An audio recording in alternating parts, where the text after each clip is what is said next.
Let's get one thing straight. Physical Nintendo Switch games are better than digital ones. You can buy them secondhand, usually at a discount, you can lend them to a friend who's happy to lend you a few of their games, and when you're finished, you can usually sell the game to someone else, sometimes for even more than you originally paid. But the industry wins every time because with every new technology comes some kind of irresistible convenience. Well, digital game downloads may be killing off physical media this generation, but the war isn't over yet, and this clever new gadget from Unitek is revolutionizing my Switch game life. Well, I'm NihongoGamer, and this is the 8-in-1 Switch game card reader. Just put 4 of your favorite Nintendo Switch physical games into these slots on the back, and at the touch of a button, it will cycle those games virtually into the card slot of your Nintendo Switch. It's the convenience of having a digital game library, but with the flexibility of taking a game card out of it anytime you want, so that you can sell it, or you can buy new ones to put in, or you can even lend it to friends. Having a digital game library made up entirely of physical games may sound ideal, but is it too good to be true? On the one hand, no. It does exactly what it says in the product description. Any games you store in the 4 main slots can be accessed without being inserted into the Switch manually, because all 4 slots are wired to this one dummy card. If you want to swap to any of the other game slots, just press this button here and the Unitek will rotate through the currently occupied game slots. In fact, it's intelligent enough that even when you don't have all the slots filled, it only rotates through the ones that currently have games in them. In terms of performance, I'm happy to report that it works exactly as you'd expect. Simply tap on the button to virtually eject the current game, then a moment later the next game acts like it's been inserted into the Switch. Load times are completely unaffected, and there shouldn't be any trouble physically since there are no moving parts like an old school CD changer. I realize that many of you watching this video probably don't even know what a CD changer is though, so yeah, that's a little awkward. But getting back to the question, is it too good to be true? Well, this is where the conversation gets a little more complicated. See, I haven't heard of any larger models, which means that 4 card slots is the limit. So the dream of having a completely physical game library that you can access with the same ease as a digital game library is still very much a dream. Not to go back to the CD changer, but after it was invented, jukeboxes and even home systems that could house hundreds of CDs,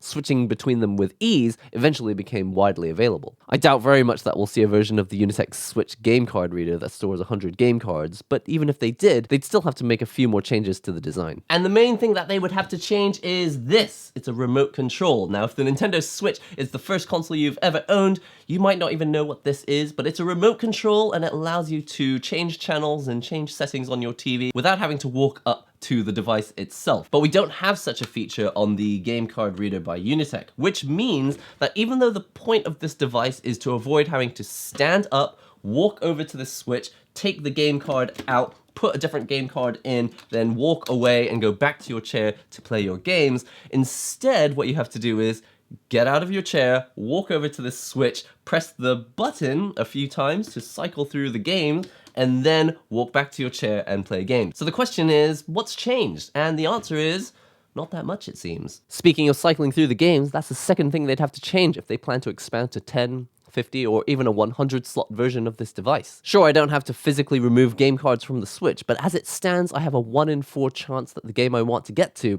is easy to access. Because if it's not the very next game in the list, I have to cycle through the other games one by one until I get there. It doesn't take long at all, but would it really have been that difficult to add a dedicated button, one for each game? So the design needs some work, sure, but if your setup is just right, the Unitek game card reader is actually a brilliant idea. In terms of design, it's only as large as it needs to be, and once it's installed, you can barely see it because it only rises up a few millimeters above the top of the Switch when docked. To install it, you simply slide it onto the back of the official Switch dock, which comes with your Switch. Then use the included USB-C to USB-A cable to connect it to the dock for power, and finally take the dummy Switch game card and plug it into the Switch. The cable is flat, so there's really no chance of plugging it in upside down or anything like that. Once installed, all that's left to do is to put some games in it. The top 4 slots are the only ones you can use for the switching function, so make sure you put games into the right place. The 4 slots below them are only for storage. I don't really know why they did this, because if there's enough space for 8 slots, then why not make all of them accessible through the switching function? My only guess is that 1, cycling through 8 games would have made it too obvious that cycling through games one by one is a tedious process, and 2, it probably would have increased the cost. At roughly $33 on average online, doubling the price would have taken it out of that sweet spot where accessories can be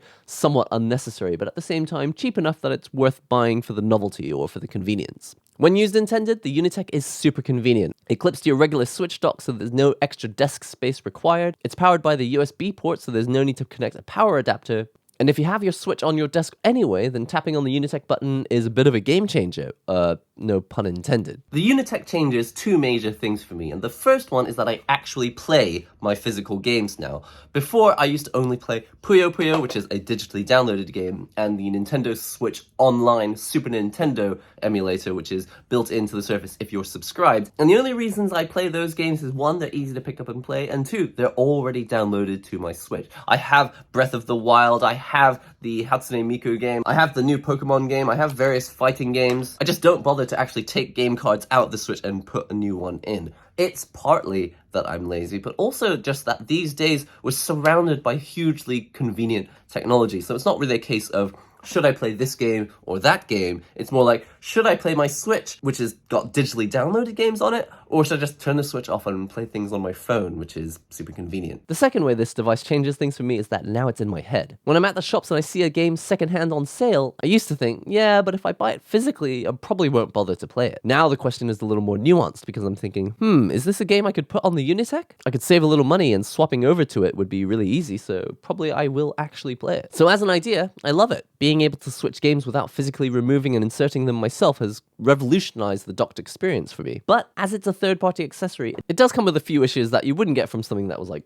built into the Switch from the beginning. First of all, this is a docked experience only. You can take the Switch out of the dock while connected to the Unitek card reader, but the ribbon cable for the dummy Switch card isn't long enough, so handheld gameplay is not really practical. That being said, if someone else needs the TV, then you can totally remove the Switch and continue to play in tabletop mode. And if you're really feeling insane, you can even forget the dock entirely, since the card reader can be powered by the USB-C port on the bottom of the Switch. That's right, when plugged into certain devices, the Nintendo Switch actually acts as an expensive mobile battery. Good to know, right? Speaking of undocking the Switch, that brings us on to the next issue, which is being tied down. If you have to leave the house to catch a bus or something, even if you're in the middle of a game with nowhere to save, usually you can just pull the Switch out of the dock, throw it in your bag, and go out. But if you've committed to that game card reader life, then you lose the ability to do this, because when you take the Switch out of the dock, you have to remove the dummy Switch card. And when you remove the dummy Switch card, the game freaks out, and you run a very high risk of damaging your save data, and possibly the game too. I tried putting the Switch in sleep mode first, but when you remove the dummy card and put the real game card back into the Switch, it just fails to load back up into the game properly. To be fair though, this is not the correct way to use this device. I just wanted to try it, and if you really need the flexibility of pulling the Switch out of the dock at any time, being locked down by the card reader will get in the way of the ability to do that. And last but not least, if you have kids or if you have younger siblings that don't really understand what's going on, the button that switches your games is going to look very tempting. And as soon as they press it, the game is going to get virtually yanked out of the Switch, and any progress that you didn't have saved is going to disappear, potentially with your save data corrupted entirely. This is another reason why the device needs a remote control, or at very least, a lock switch to prevent games being swapped out by accident. Anyway, that's all for the Unitek 8-in-1 Switch game card reader. Obviously, it's a misnomer. It really is only 4 games plus 4 extra random slots for game storage, but it actually does change the way that I think about my games, and a lot of games that I wouldn't bother to play, I will actually play now because they're actually easily accessible on the Switch, and I don't have to put the Switch game cards in and out. It's not even that it's difficult to do the process of that, it's just often I don't even know where the Switch games are. It's like I've left them on a shelf somewhere, but because they're already technically plugged into the Switch, it just makes it easier to access them. But on the other hand, if you play your Nintendo Switch games mostly on the go, then this makes very little difference. This is purely a docked experience, or if you're an absolute crazy person, you could plug it in and use the Switch for mobile power. It works, but don't do it. So that's everything you need to know. Subscribe if you loved it, like the video if you haven't done so already, and comment on the video with whether you think that this is kind of something you don't need, or is it ideal and you're hoping that one day there is a 100 game slot version of the Unitek 8-in-1, so 200-in-1 is how they would name it, but really it would only be 100-in-1. That's all for today. I've been NihongoGamer. I'll see you real soon.